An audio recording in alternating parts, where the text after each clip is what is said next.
Hello my dear students, welcome to E master ji. Decomposition reaction. अब decompose करना मतलब break down होना, मतलब कि टूटना। अब डिकम्पोज होना, अब इसमें देखो क्या होगा, इसमें रिएक्टेंट एक ही होगा। कॉम्बिनेशन में प्रोडक्ट एक था, अब डिकम्पोजिशन में रिएक्टेंट एक होगा और प्रोडक्ट दो या दो से ज्यादा होंगे। ठीक है। डिकम्पोज होना मतलब ब्रेक डाउन होना। अब ये जो डिकम्पोज होगा, तो इसमें मैंने आपको बताया था, यहां पे जो कंडीशन लिखते हैं वो अलग अलग तरीके के कंडीशन होगा। सब में होगी तो हीट ही, लेकिन अलग अलग तीन तरीके के रिएक्शंस होते हैं। जैसे इसमें पहला थर्मल डिकम्पोजिशन। थर्मल नाम से पता चल रहा है हीट की वजह से ये क्या होगा, हीट की वजह से ब्रेक डाउन होगा। ठीक है। तो यहां पे देखो इसका ये जनरल फॉर्मूला भी दे रखा है कि अगर कोई एक रिएक्टेंट होगा तो ये हमारे को दो या दो से ज्यादा प्रोडक्ट फॉर्म करके देगा। ठीक है। जैसे यहाँ पे फेरस सल्फेट को अगर आप हीट करते हो तो यहाँ पे ये ferric oxide plus sulphur dioxide plus में सल्फर ट्राइऑक्साइड, ये तीन चीजें बनेंगी। ठीक है। तो ये तीन चीजें क्या हो गई, बाई प्रोडक्ट्स होगी। तो इसीलिए ये रिएक्शन क्या कहलाएगा, डिकम्पोजिशन।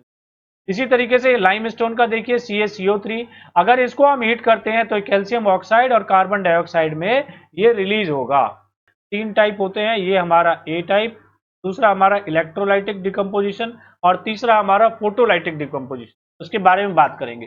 तो पहला थर्मल डिकम्पोजिशन, हीट की वजह से कोई चीज अगर ब्रेक डाउन हो और वो फर्दर कई दो या दो से ज्यादा चीजों में टूट जाए तो वो हमारा थर्मल डिकम्पोजिशन कहलाता है। दूसरा हमने ये CaCO3 लाइमस्टोन का देखा। तीसरा हमने लेड नाइट्रेट का देखते हैं, इसको भी हीट करोगे तो ये लेड ऑक्साइड, नाइट्रोजन डाइऑक्साइड और ये ऑक्सीजन में इसको ये ब्रेक डाउन करेगा। ठीक है। अब दूसरा चलते हैं इलेक्ट्रोलाइटिक डिकम्पोजिशन। नाम से पता चल रहा है आपको इलेक्ट्रोलाइसिस, मतलब कि जब इलेक्ट्रिसिटी की मदद से, इलेक्ट्रिक करंट की मदद से आप किसी चीज को ब्रेक डाउन करो, डिकम्पोज करो। तो इसमें बेस्ट एग्जांपल है वाटर का इलेक्ट्रोलाइसिस। वाटर का इलेक्ट्रोलाइसिस करोगे, इलेक्ट्रिक करंट अगर वाटर के अंदर सप्लाई करोगे तो इसमें ये H2 और O2 ये दोनों चीजें सेपरेट हो जाती हैं, अलग अलग हो जाएगा। हाइड्रोजन गैस अलग हो जाएगा और ऑक्सीजन गैस भी अलग हो जाएंगे, दोनों चीजें अलग हो जाएंगी। ये इलेक्ट्रोलाइटिक प्रोसेस ये है। इसमें कैथोड और एनोड ये दो रॉड होते हैं, पॉजिटिव एंड से और एक नेगेटिव एंड से कनेक्ट करते हैं। और उस तरीके से जब इसमें इलेक्ट्रिसिटी स्विच ऑन करेंगे तो यहाँ पे ये जो वाटर मॉलिक्यूल होगा, इसमें वाटर मॉलिक्यूल का हाइड्रोजन और ऑक्सीजन सेपरेट होने लगेंगे, अलग अलग होने लगेगा। तो इस तरीके के रिएक्शन को क्या बोलेंगे, इस तरीके के डिकम्पोजिशन को क्या बोलेंगे, इलेक्ट्रोलाइटिक डिकम्पोजिशन। ठीक है।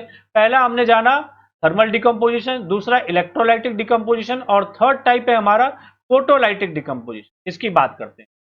यहां पे देखिए photolytic decomposition, when decomposition is carried out in presence of sunlight. जब सनलाइट की मदद से कोई चीज डिकम्पोज हो रही है तो उसको हम फोटोलाइटिक डिकम्पोजिशन बोलेंगे। जिसमें एग्जांपल जैसे ये सिल्वर क्लोराइड है या सिल्वर ब्रोमाइड है, तो इसको सनलाइट की प्रेजेंस में करेंगे तो सिल्वर इसमें सेपरेट हो जाता है और क्लोरीन गैस अलग हो जाएगा। और इसी तरीके से यहाँ सिल्वर ब्रोमाइड में भी सिल्वर अलग हो जाएगा और ब्रोमीन गैस अलग रिलीज हो जाएगी। तो ये कौन सा रिलेशन हुआ, ये कौन सा रिएक्शन हुआ, ये हमारा फोटोलाइटिक डिकम्पोजिशन। डिकम्पोजिशन तो समझ में आ रहा है कि तीनों के तीनों डिकम्पोजिशन थे, बट वो तीनों अलग अलग कंडीशन में हो रहे थे डिकम्पोज। पहला वाला हीट के वजह से हो रहा था और वो उसके वजह से वो थर्मल डिकम्पोजिशन, दूसरा इलेक्ट्रिसिटी की वजह से हो रहा था तो इलेक्ट्रोलाइटिक डिकम्पोजिशन, और तीसरा सनलाइट की वजह से हो रहा है तो इसलिए इसको हम फोटोलाइटिक डिकम्पोजिशन। ठीक है। अब यहां पे समझो ये हमारा इसमें क्या बात है, silver chloride turns grey on exposure to sunlight. अब इसमें यहां भी समझो सिल्वर क्लोराइड क्या होता है, जब उसको सनलाइट में रखोगे तो वो ग्रे कलर में कन्वर्ट हो जाता है। अच्छा, एंडोथर्मिक रिएक्शन, एंडोथर्मिक अभी हमने ऊपर जाना, एक्सोथर्मिक रिएक्शन किसके अंदर, कॉम्बिनेशन रिएक्शन के। अब यहां पे हमने ये एंडोथर्मिक, नाम से पता चल रहा है एंडो मतलब कि लेना।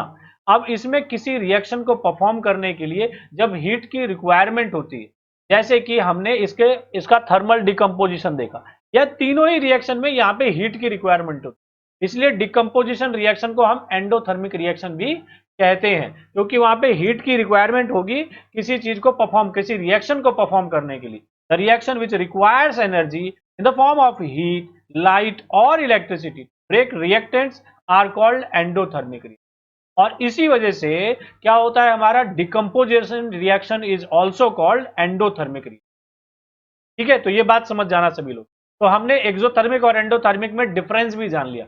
Exothermic reactions in which in any reactions if by product is formed and by product in by product if energy is released या heat is released then that reaction is called exothermic reaction. And if in any reaction energy is required as reactants, then that reaction is called endothermic reaction.